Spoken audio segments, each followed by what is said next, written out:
Let's strap in for the last part of this review here. All right, so I'm actually going to be doing this thing in reverse. I ended up transforming this thing off camera, so instead of me transforming back to Gundam and then the Waverider form again, I'm going to do this thing in reverse. So the process of transforming a rifle, of course, is like so. And as an added bonus, I'm going to show off that you actually can put this beam in here for a beam bayonet. Let me see if I can go ahead and put it in the hand real quick while I'm at it. So I'll probably try to close this thing off with the rifle when I'm done transforming it after as well. So there you go. Now to put it in the hand. Next thing you'd want to do, if I'm not mistaken, is move the tail back. Actually, I think I might put it like that, make it a little easier to do stuff with it. You would then take the shield off of there like so. Kind of straighten it out. I believe you also want to put it like so, so it go back into the hand properly. If I'm not mistaken, it's actually supposed to kind of snap into, if you guys can make it out, there's like these little pieces here. Those are supposed to go into those parts of the shield to kind of hold it in better, but yeah, that didn't hold up very well. Put those binders back out. I think we actually should be doing the legs here now, so didn't quite catch that. There's these little pieces here. Pull those out. Those other parts will then extend.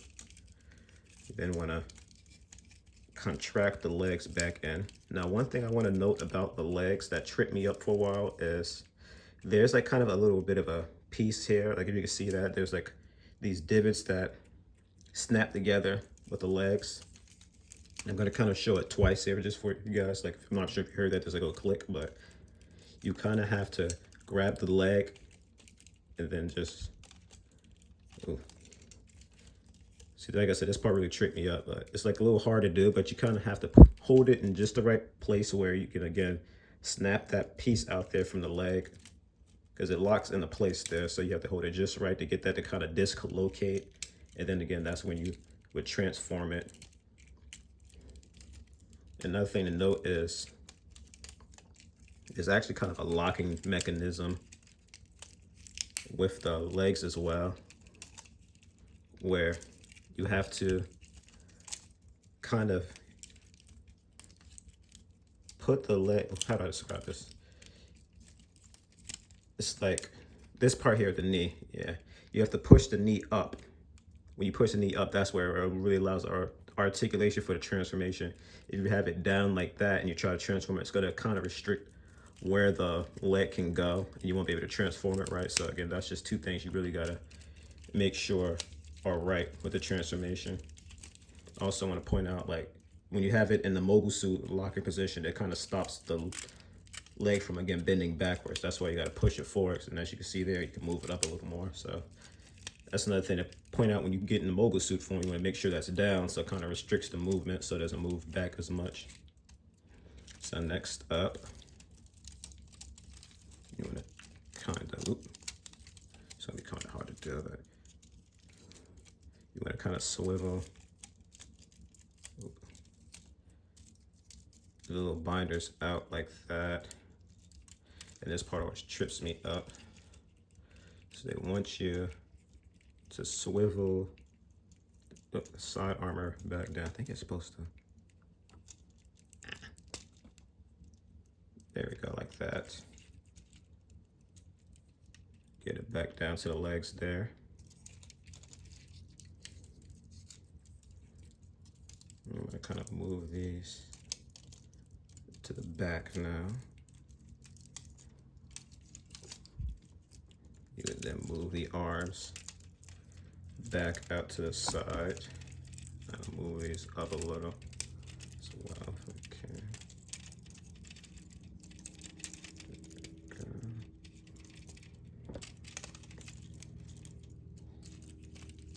Now this is the complicated part where you gotta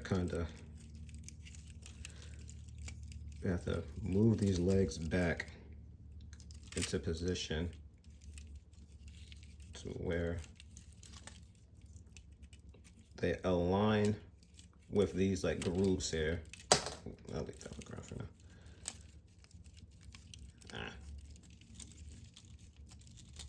There's like a lot of bending and twisting you got to do with these legs to get them to the proper position to where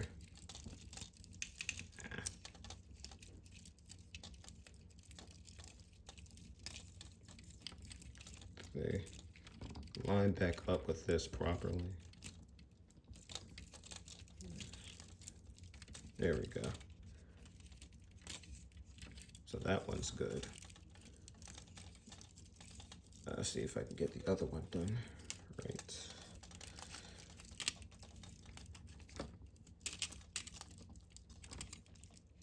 Okay, so now that that is all sorted out,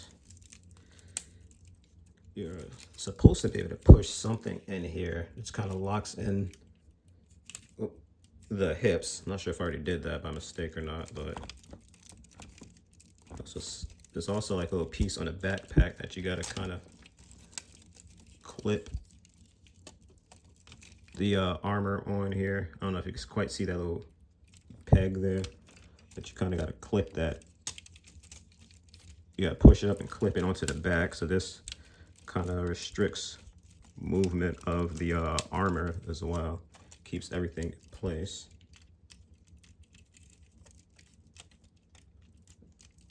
There's a little bit of rocket movement from the hips too. Pretty sure you're supposed to lock that in, but anywho. Also, I'm not sure I didn't do this right. If I'm not mistaken. You're supposed to kind of, yeah, I showed off better with this side. You got to kind of swivel it back there. So if you can see, they're kind of like in a bit of a Z type of position. You, of course, then move that back down. You guys didn't notice I put the skirt armor back on. You want to kind of squirm that back up like this, so now it looks a bit more flush.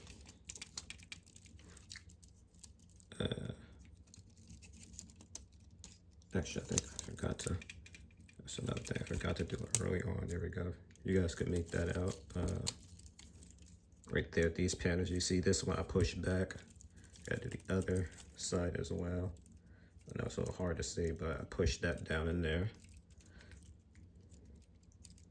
If I'm not mistaken, I believe this part up here is supposed to shoot up. There we go. So you want to push this part up. This is a very critical part of the transformation. And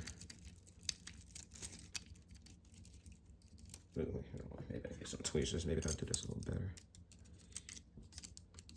Maybe I have to, there we go. I think I got it. Thought I got it. Maybe I should. Maybe that makes it a little easier. Let me see. You gotta kind of push the ribs here out.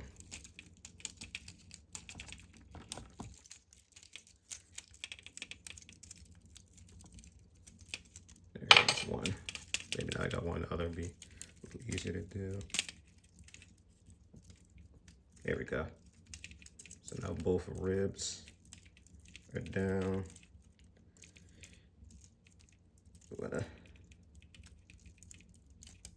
Oop, that's not good. I think I slid the head back up there. Can't tell.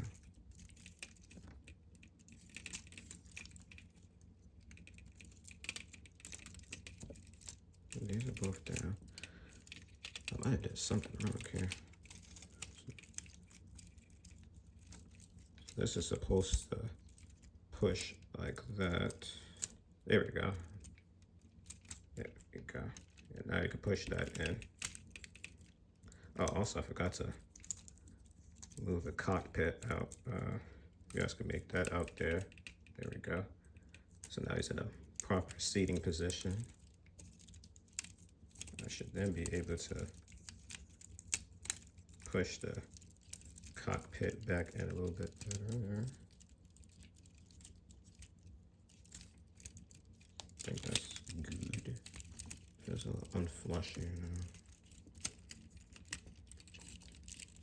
Yeah, hang on, something's not right. I don't feel like that's quite as flush as it should be. Is that better? I think that's better. So I believe that's about it. And I'm just going to kind of make sure everything is in there naturally. I believe that's about right. Just need to,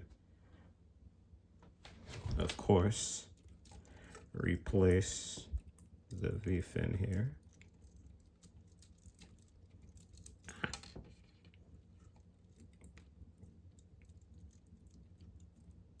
Which was not supposed to fall off, by the way.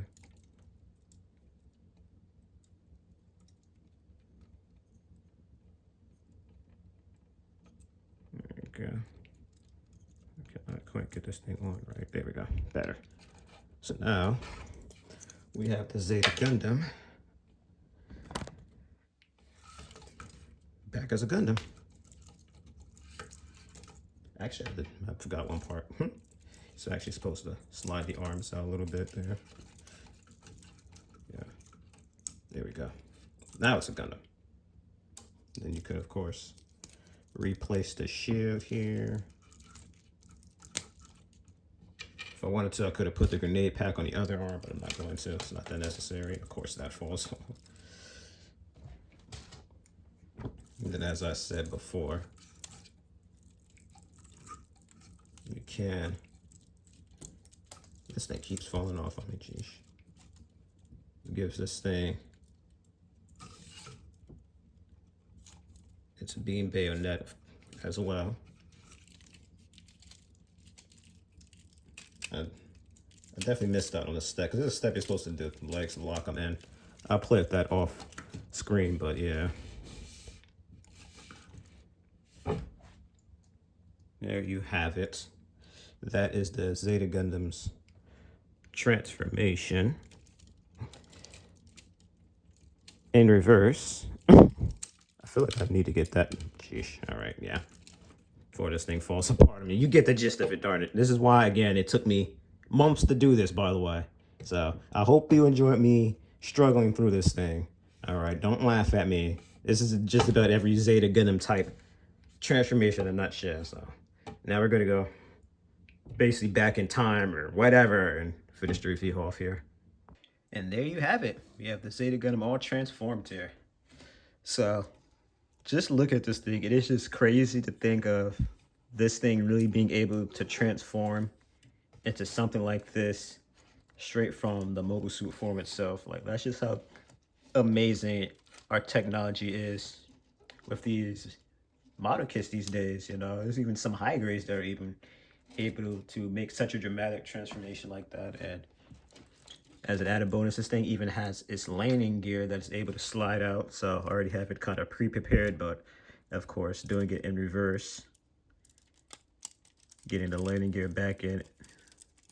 It's really as simple as just sliding a few things out of position there, or rather into position. So of course, you even have it in the shield here. There we go. And this wouldn't be complete without the ability to, of course, get this thing airborne. So there, of course, is a little space there where my finger's pointing. You simply just line up the little groove here, and voila. Oop.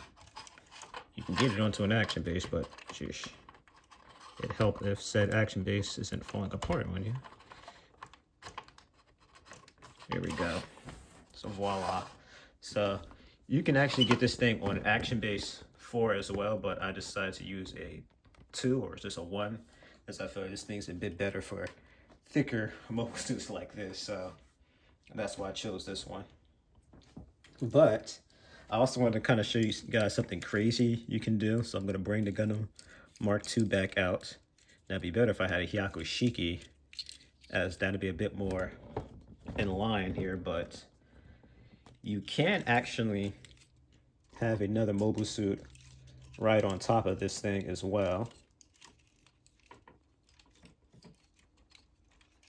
I'm gonna show it off just right. So a little awkwardly done, but as you can see, you can actually go ahead and pull off having this thing riding onto the Zeta Gundam. So I think that is pretty cool. So you of course would be careful doing something like this, and it would probably better off with trying to attach an action base onto him as well to keep it a bit more stable or something like that. But again, that is something you can definitely do if you were interested. All right.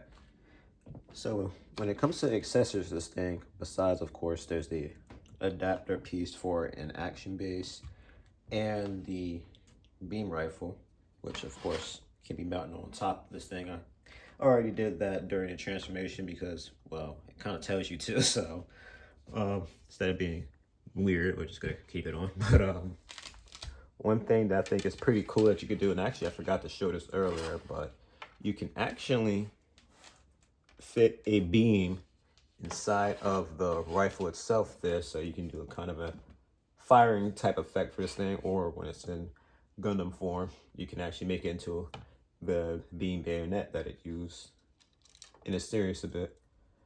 You also can't open up the hatch there for the cockpit, so it's a little dark and narrow, so you won't really be able to see Camille in there, but of course if you wanted to recreate any scene where the Zeta's cockpit opens, there you have it. Now, another cool thing that you can also do with this thing is, if you guys remember from I think there's only one episode that did this, but the little hatches here where the beam sabers come out of, you can actually slide them open like so, and then you can go ahead and stick the beam saber in there, so you could do a firing effect for that as well. So of course we're going to do that on the other end. And just so you guys know, it only comes with 2 beam sabers. This is like another random generic pink beam that I grabbed from another kit just to show off. You know, you can do this 3-punch firing effect there, which actually looks pretty cool. So very awesome. But besides that, there's not anything else that comes for the Waverider itself. I am still holding out a hope that maybe P-Bandai will do some sort of accessory pack for this thing that'll give it the Mega Beam launcher, or maybe a cool looking dynamic action base for this thing to be put on, because it didn't come with one, by the way. And who knows, maybe they'll do like some sort of effect that you could put behind the Zeta Gundam, give it the Zeta Pulse type effect, you know, would absorb the other dead souls. Again, that's just wishful thinking. So I'm gonna go ahead and end this thing off with one final size comparison. That is going to be with the transformed double Zeta Gundam here. So you could have the Gundam crew from Double Zeta flying around. So that's actually a pretty cool thing that you can do with this guy here. And for the heck of it, I don't see why not. I am going to actually try to put this thing in fortress mode. I'm not even sure what the instructions are for putting this thing in fortress mode when it comes to the action bases. Trying to think of something. There we go. I think you're supposed to do that. Yep. I remember how to transfer this thing, I promise. So you're going to, I believe that's what you do. Actually, technically, no, wait, no, I think I took that one off. It's supposed to be this one. No, it's that one. There we go. I think you're actually supposed to slide this back down. If I'm not mistaken, you just pretty much plug this in here. Should be good. There we go. So unless I mess something up, there we go. So now we have the Zeta Gundam and a fortress mode pulls together. So if you're ever curious about what that looked like, the fortress mode, of course, is a lot longer and thicker. Then the Zeta itself here. Don't topple over me now. So I think that really just about covers everything I need to cover with the Zeta Gundam here. Of course, I'm going to be giving this thing 2 thumbs way up in the air here. Very gorgeous looking mobile suit. It is a bit of a hassle transforming it, but honestly, the more you do it, the less bothersome it becomes over the course of me trying to transform this thing on and off to, you know, get used to it. It actually got a lot easier. I started to figure out some of the pain points. Hopefully I went over enough of those when I showed this thing transforming. And it's just a pleasure having this thing. It's not much of a poser, unfortunately, due to the transformation and whatnot. A lot of the articulation is a bit hindered, especially in the arms department, because the elaborate transformation mechanic, they weren't able to make the arms pose quite as well as they needed to. So you can't quite get as many dynamic poses off as you would probably want to in the Zeta Gundam, but at least when you put it up in the air in the action base, that kind of helps it out, as the ground pose you could do with this thing are extremely limited compared to what you could do in the air. But I really don't think there's anything else to really go on about this thing. Again, amazing accessories as well. So I'm going to go ahead and end it here. Thank you guys so much for watching, and I hope this 3-month-long review in the making was definitely worth the wait. So as always, guys, I'll see you in the next review.